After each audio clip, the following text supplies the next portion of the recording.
Hey guys, what's up? My name is Dacoolmike and welcome back with another part or episode of Wearing the Purdue Let's Play.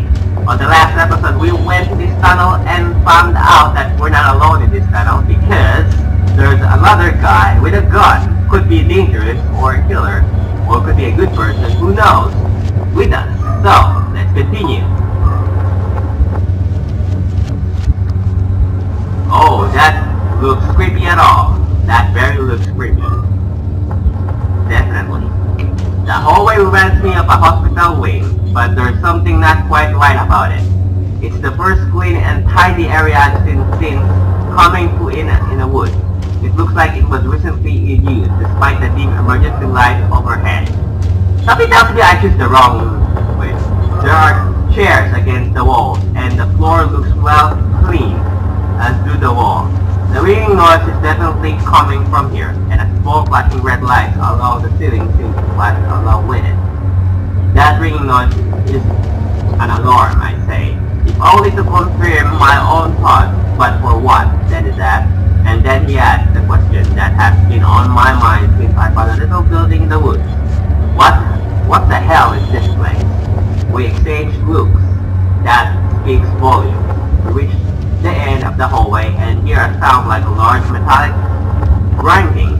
This is followed by a clicking noise and then an unmistakable noise of generators kicking on. Okay. Continue. Oh.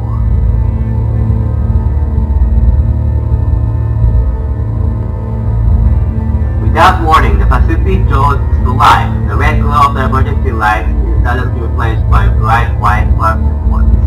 The mechanical hum is oddly comforting. Somehow, the power being back on urges us on. Instead, that I noticed that the ringing noise has stopped, so it has been an alarm. But for what? Just the power failure? We head down the hallway. The electric hum of the lights sounding eerie overhead. Other than that, the place is dead quiet. The hall is about 100 feet long with two main doors. One door opens onto a large room that looks like a conference room with a whiteboard and papers strewn about. Across the hallway, another door looks like a laboratory of some sort. Then it slumps against the wall in heat and lets out a scary-sounding chuckle. Something funny? I ask. A dark, brooding panic starts to grip me. Dennis just keeps chuckling as he slides down to the floor. I'm just going to sit here while you look around, he said.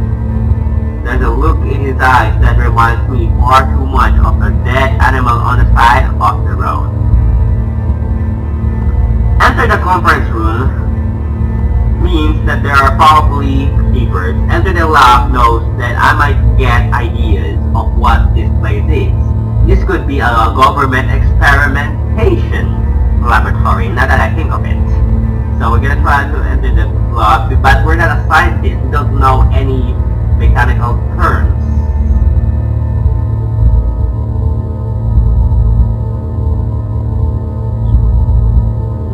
Yeah, let's go to the lab. I'm gonna go to the lab. There could be something in here. Oh, yep, definitely government experimentation stuff. Walking inside, I see a small vials in glass containers. And in a clear glass plate, everything is either glass or silver, and I instantly feel like I'm dirtying the place up. I noticed several test tubes in glass cases as well as some sort of tube system that seems to have clear fluid trapped inside of it. In the back corner, I find a laptop in screensaver mode. Look at the test tubes, look at the laptop. I'm pretty sure that the test tubes contains liquid, so there's no point of doing anything. We're not a scientist, there's no point of identifying the liquid. The laptop may give us information what this place is. Laptop it is. I hit enter key and the plain gray background pops up. There's several icons and folders to choose from. I see a folder labeled test 1.5 ethos. Oh, that's good. A few documents are filled with formulas and names I mostly don't understand, but there are some things that are easy to understand. Things that make my blood go cold. Subject number 6, cause of death, embolism, or aneurysm, or both. Ideas for the new delivery mode, spherical liquid. Induce comatose, state first. Terracore possible supplier. Look at the test tubes, exit the lab. Well, we're here, we might as well look at the test tubes and see what we can find. I can't help but check out the test tubes. They're all filled with wiring green, light blue fluids. One of them looks to have some sort of glowing, dirty resting in the bottom of it. Another holds what looks like a grasshopper submerged in liquid, only it's the strangest grasshopper I've ever seen. At first, it looks like an expanding and contracting like a blowfish, then it contracts so much that it vanishes completely. As I look closer, it springs back to in existence in a completely different test tube. I'm embarrassed when I actually jump back. I take another look around the lab, trying to piece together what might have been taking place here. I smell some sort of chemical in the air, and it makes me think that someone has used this lab recently. Outside in the hallway, I hear that it's grunting. I head out of the room to see it still sitting on the floor, but I don't get very far because as I exit, a man comes rushing around the corner with an automatic rifle in his hand. That can't be good! Oh God! Oh God!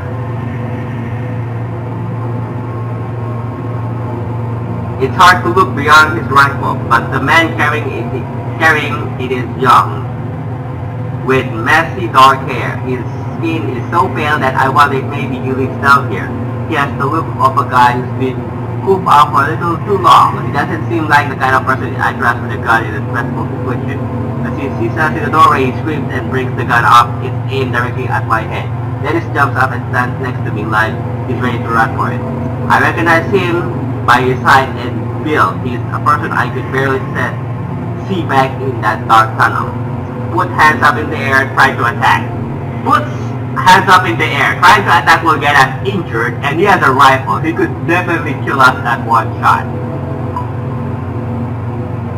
I put my hands in the air, surprised at how natural it feels to go into this surrendered state. Maybe it's because this feels like a dream, maybe it's because I feel like I'll snap awake if the maniac pulls the trigger. Who are you and how did you get here? The man asked harshly. Before we can answer, he continued speaking. I don't recognize you. If you're here, you would have had to sneak by the security nicks in the entrance hall. What? I asked, unable to think of anything else to say. Who are you? The man asked. Did you do this? The man eyes us both, and I see something in his eyes that unsettles me. He's scared, but there is something else. We're just luggers. We're nobody. Don't shoot us. We're just luggers. We're gonna say we're just luggers. Let's be honest. He has a rifle. His eyes looked distracted for a minute, and then he said, bullshit. But for some reason, I'm pretty sure he knows I'm telling the truth.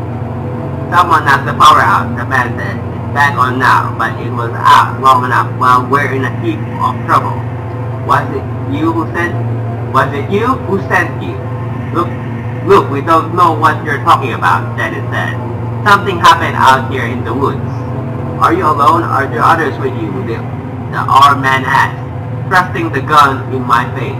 How the hell did we get in this situation? I think to myself. If only I had left that damn ring noise alone, we wouldn't be here. I'm not really sure if we want to give this guy information yet. We don't know anything about him. Then again, he might have answers. We're looking for a crew. Yeah, we're looking for a crew because we might as well tell him that we're luggers. Looking for a crew. Because that's the thing to do. We have other crew members that we can't find, I say. Your crew? Yes. Speaking crew. If this man thinks that we're nuts, there's no telling what he might do. The fact that he looks a little crazy himself makes the situation even scarier. But how did you get in here? The man asked. I bumped down the hall towards the subway. We came in that way. The doors weren't locked. His expression calmed a bit, but I'm still very aware of the gun that is labeled less than a foot away from my face. Please put the gun down and grab his gun. I'm gonna try to talk to him. Grabbing the gun is not gonna do as good. Please put the gun down. You asked the man calmly to put his gun down. No. The only way of putting this rifle down is after I blow your brains out, the man said. With that, he sticks the muzzle on the gun in my face. A childish move, a playground tactic at best, but it's sufficient to show me that he knows he's in control now. Oh shit. He then levels the rifle at Dennis, and I only assume it's because his wounds make him appear to be weaker on offense. The man takes a shaky step forward. Dennis looks back and forth between the barrel of the gun and me, his eyes pleading for help. Step between Dennis and the gun. Stay back. Yeah, we're gonna man up because he's our friend, obviously, so I'm gonna be brave, although I'm not that brave in real life. You step between the gun and Dennis. Before I'm fully aware of what I'm doing, I step out and approach Dennis. The barrel of the rifle is nearly touching my chest now.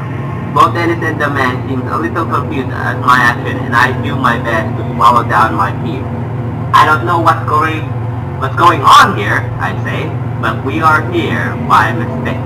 Well, you have no business here, the man says, but now that the power is on, I think you might be too late anyway. For what? I ask. But he doesn't answer me. Instead, he steps forward and actually pushes my backwards with the end of his rifle.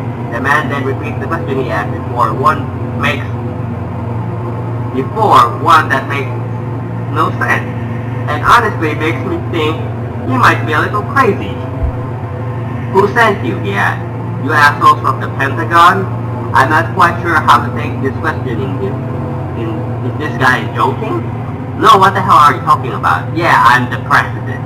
There's no point of being jokish or pissing him off with jokes because apparently he has a rifle. So, no, what the hell are you talking about? Let's just do that. No, I say, we're just bloggers. Something blew up and my friend got hurt. We're looking for the rest of our crew. Likely story, the man says, but I see a flicker of recognition in his face that makes me think he might believe me.